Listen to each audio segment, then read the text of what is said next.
Prize Sunflower by Chris Barker. I suppose it were inevitable, really, officer. What was, madam? Well, I think that I knew for a long time that things would end up really nasty. Why was that, madam? Well, you see, officer, she never really liked me. Jealous, you see. Ever since we built our new conservatory. Lean-to? Conservatory, George, there is a difference, you know. Yes, and it's a lean-to. Oh, do stop interfering while I just talk to this nice young officer. I'm sorry, officer. Would you like a nice cup of tea? That'd be lovely, madam. George, make this officer a nice cup of tea, George. Yes, dear. Don't forget to use the best china and not the dirty mugs that you use when you're up the garden. Why can't you make it? Sorry, what was that, George? Nothing, dear. I was just asking if you'd like a biscuit with it. Of course it would, George. Now then, officer, where was I? Oh, yes. So, I used to see her hiding behind the curtains. Watching me, she was. Curtain twitching, they call it. We were always polite to each other. Morning, Mrs. Megson, she'd call over the fence as I were hanging out my washing, and of course, I'd reply, morning, Mrs. Jackson. We were never on first name terms, you understand. Well, I always thought that she was a bit of a flosy, if you know what I mean. Yes, madam, but, Oh, do call me Marjorie. George, is that tea ready yet? Yes, just come in, dear. There you go, officer. A nice cup of tea in a nice china cup. madam. Marjorie, officer, don't forget. Marjorie. Mad Marjorie, that's about right. He's got you to a tea. Please, Marjorie. Could we please continue? Well, as I told you earlier, she never really liked me. It all started that day when I accidentally parked my car across her driveway and she claimed that there wasn't enough room for her to drive her car in. Well, she said that she'd come around and knocked on my door to ask me to move it. But I think she was lying, officer, because I never heard her knocking. And what day would that have been exactly? Can't remember, officer. Oh, yes, you can. It was the day that man came to mend the washing machine, because you said that you'd leave him plenty of room to park his van. No, George, it wasn't. Yes, dear, it was, because I can quite distinctly remember that I'd gone to the shop and I commented on how you'd parked in front of Mary's gate. I told you that she would not be able to drive a car in, and you said, I can park anywhere I want on this street. Mary? I thought you weren't on first name terms with your neighbour. We're not. Well, so I thought. Obviously, he is. And now that we've finally established that that was the day it all began, so did this then lead up to the incident in question? Oh no, officer. It were a few weeks after that I noticed cigarette ends on my lawn and also in my dustbin. Well, you see, neither myself nor George smoke, unlike her next door. So it seemed pretty obvious where they'd come from, didn't it? Was it? Oh, yeah. You see, she never has a fag, a cigarette out of her mouth. She smokes like a chimney. She's the same age as me, you know, officer. But to look at her, you'd think that she were years older. That's why she's single. I've never seen her with a man. Well, not one of her own, that is. She's just always got that irritating smile on her face. What sort of smile? The one that Marjorie never has. Can I just ask, what has all this to do with the incident in question? I'm just about to get to that, officer. Well, I wanted to keep an eye on her, to see if it was her that was flicking cigarette ends over onto my lawn. And do you know what I saw, officer? Well, do you? No, madam. Hundreds of cigarette ends. That's what I saw. Hundreds of them. 2 of them. She must have been throwing them over onto our conservatory roof for ages. Lean-to. It's a lean-to. Oh, do shut up, George. So, as you can imagine, officer, I was furious. Well, who wouldn't be? And yes, I know that it was a little bit naughty, but I needed to get her attention. So I climbed onto a garden chair to shout her. And it was then that the accident happened, officer. Accident? Yes, officer. Because I would never deliberately cut someone's washing line. You cut her washing line? Well, yeah, but not deliberately. It were an accident. How can anybody accidentally cut someone's washing line? I just hope it wasn't full of washing. Well, I don't think it were that full. It was. So, madam? Oh, officer, please call me Marjorie. No, thank you. I think I'll keep it formal if you don't mind, madam. So, please carry on. I can't wait to hear what happened next. Neither can I. Well, it was the shears that I had in my hand to tap on the window, you see. I slipped on the chair and the shears cut through the washing line. Now, if George had not sharpened them, then it would never have happened. So really, officer, it's partly George's fault. Oh, marvellous. I knew it would end up being my fault. I did say sorry, but she were having none of it. And that's when the hosepipe attack happened, officer. Hosepipe attack? Oh, yes, officer.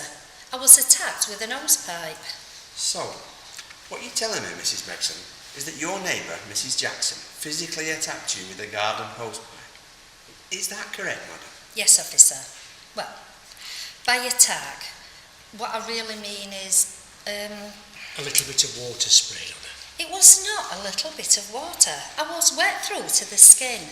Some would say that she tried to drown me. Some would say that you were making a mountain out of the molehill.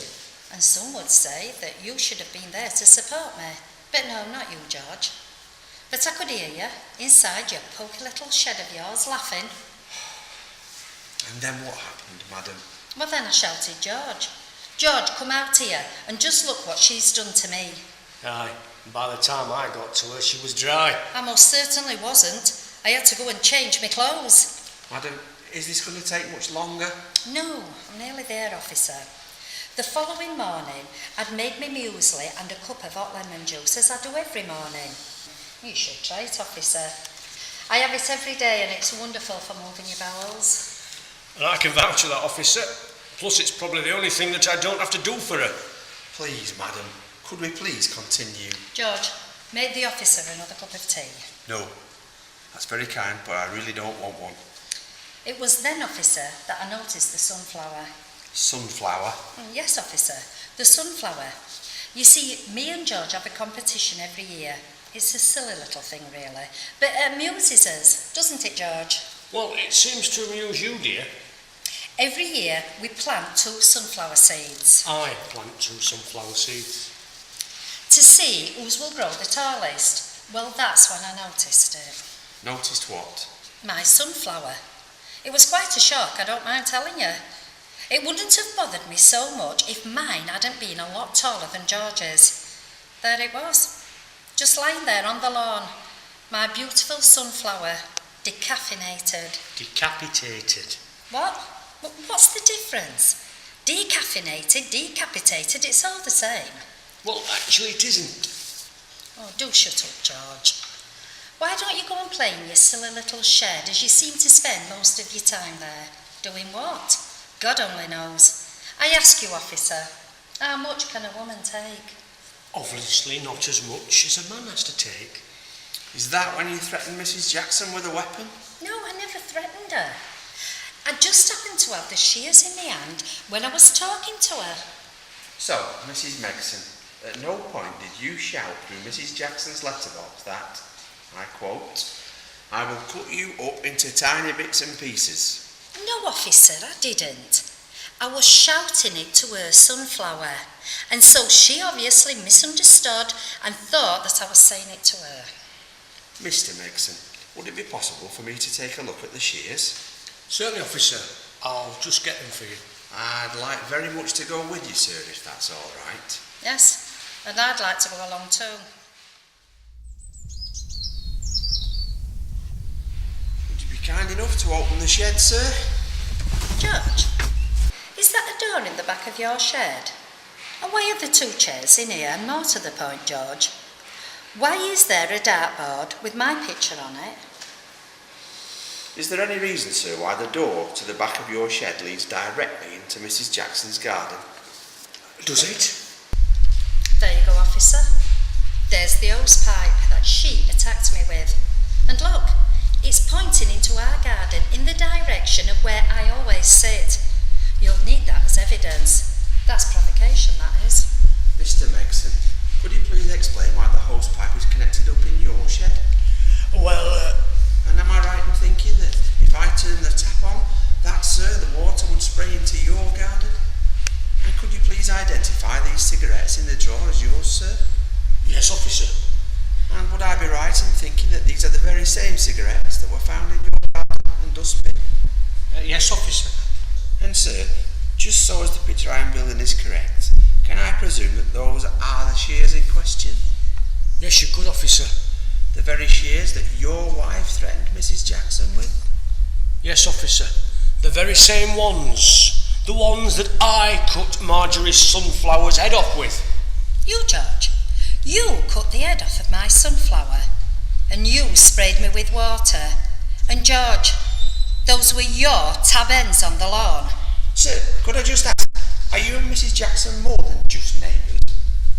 Yes, but not how you think. We're friends. We have a laugh, and a mug of tea with a dot of whiskey. Oh, and a cigarette. And her sunflower. Did you grow one for her? Yes, yes I did. She likes sunflowers. Oh, you two had a right laugh. A laugh at my expense, George. That's what you mean. I'm so sorry, Marjorie. I never thought that it would go this far. Also, it wasn't Mary who notified the police. It was me. But why, George? Why? Because I thought that it might make her realise just how much of a bully he'd become. Well, this is all very nice. I'm glad to see that you two seem to have reached an understanding. But I'm sorry to inform you that I am charging you both with wasting police time.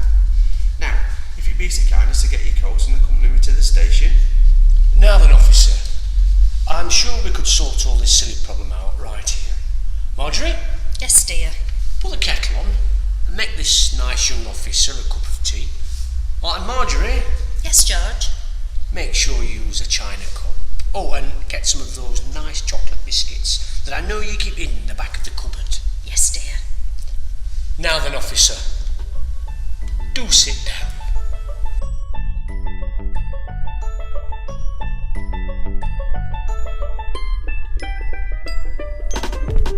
In The Prize Sunflower by Chris Barker,